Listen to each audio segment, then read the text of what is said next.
So your name is Nicole. Yes. And you have two sons. I have two boys. One is 10 and one is 12. Okay. And which one are you going to talk about? Both of them today? Or? Well, I think we'll just concentrate on Connor because he is my child that has been in services all of his. Connor is autistic. He's ADHD, and he also has a mood disorder. And we were still having a lot of difficulties with him. He's been in OT since he was 4, and speech since he was 4. When we came here, I was homeschooling him because he could not be in a classroom setting for longer than 20 minutes at a time. It was overwhelming, and he would just have behaviors that were through the roof, and they would pull him out. So we knew we needed some occupational and speech when we came here, so we found Robin's, and we started therapy.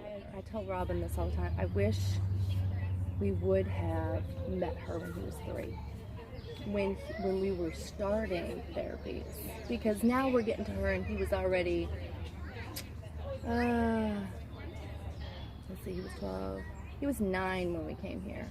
And so he already learned. Yes, yeah. He learned. And at that time, we couldn't take Connor to, really, restaurants were difficult because of the noise. Yes. Going to church was difficult. Going to anywhere where they had public restaurants was difficult. And he would freak out if there was a dryer there, that the sound of the dryer would throw him through the roof. Moving here to Kentucky and meeting Robin and going to Dovetail and working with the listening therapy, and it's been a life changer for Connor. I'm glad to hear that. Mm-hmm. Was her approach a lot different than other approaches? Is it mostly the music that was so different, or were there other things with the OT that were also different? You know what? It was all of it. I've never worked with anybody that worked with, and I don't know all the terminology, but worked with swings and the rotating, sit down and spinning and the vestibular kind of stuff that he needed work on.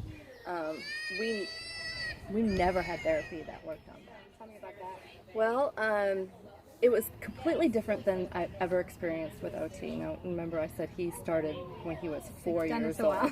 So when he was 4, they focused on what are the skills that he is lacking, what is he having difficulties with, and let's work on those. So it was a lot of fine motor at 4 because that's when they start writing, and he couldn't grasp a pencil, and so they worked on fine motor skills and throwing and catching a ball, and so it was all repetition kind of work to get to do that. Right. When we met with Robin, she sat down, she said, tell me about him, and I'll never forget this. She interviewed us for 45 minutes before we even started, and she said, tell me what he was like as a baby. And I've never had anybody ask that. I mean, I've had people say, when did he start to crawl? When did he start to walk? Milestones. But she wanted to know deep questions like, the sounds, just different things that I've never had other people ask me. So she knew right away that he was hypersensitive to sounds. And that he lacked certain things. So she had us start. I was homeschooling, so it was easy for us to be committed to this, and we were committed to it. And I think that's important. It was very important. You had to be committed to it. It was twice a day for 30 minutes at a time. And so we would do it in the morning, and we would do it in the afternoon. And you just had to listen? Is that what you he had put headphones on, and there were different types of CDs. Sounds, some were music, some had words, some didn't, different frequencies, different pitches, and but he had to be doing something while he was listening to it. So he couldn't just go in a room and put on his headphones, although he would have loved to have done that. Okay. He had to be interacting with us for, somehow, so he would hear other noise, because it was not a turn it on and block out everybody else. Okay. So he had to be doing stuff while he was listening to it. And it was interesting just watching him, because sometimes he would just kind of zone out and really listen to it, and then other times you could tell that it was more intense and he didn't like it. So we would take notes, and then we would go back once a week with Robin, and she would say, okay, how did it go? What did he like about it? Did he not like about it? And she would adjust it, you know, as we went. We also noted that while he was listening to it, there were certain CDs that he was doing better in school with. He was able to focus longer. We weren't seeing as many tantrums. Some he was sleeping better. He started to ask for some before he went to bed, or there were some that Robin said, hey, listen to this before. And then his coordination and balance. There was different things that she would send home with us that we would continue at home. It wasn't just come for 30 minutes, because that's what a lot of it was. Come to our office, 30 minutes, and you're done, and then we'll see you next week. I think what was important with Robin's therapy is she had him be a part of it. Like really tuning into what he can tolerate and what helped him. So he was a part of his therapy. And so now I told Robin, I said, when we're having a difficult time with him, or he's having a difficult time in a certain area, I say, how can we help you? How can we help you? What do you need?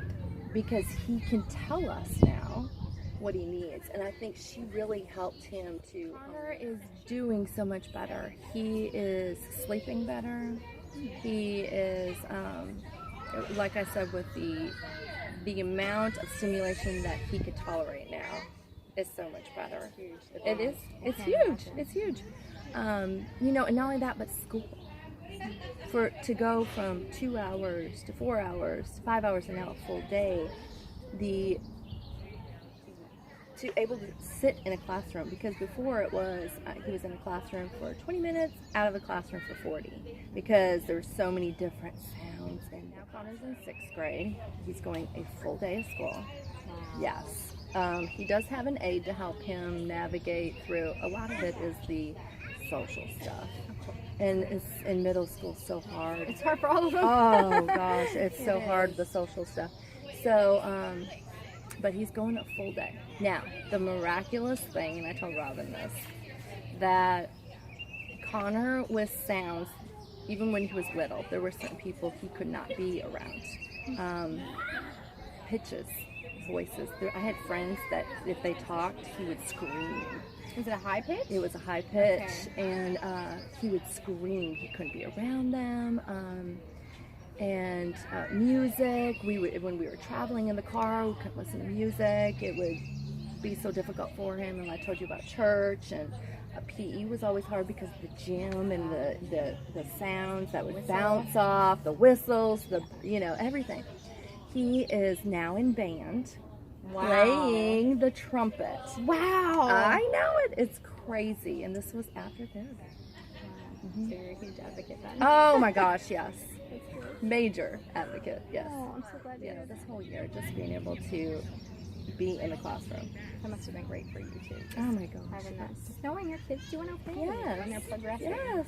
Oh well, and having independence for me too. Yeah, oh my you goodness. can I can do things. Right. I can work out again. I can, have a life outside of Connor. And I think that's hope for other people, which is why I think Robin wanted to do these videos, because I think a lot of moms need to hear that there's hope, because when you're in the middle of it, it's like, this is never going to get better. It's just going to be harder as they get older, and it's not if you put forth effort. I think, and that's the big part is you got to get help.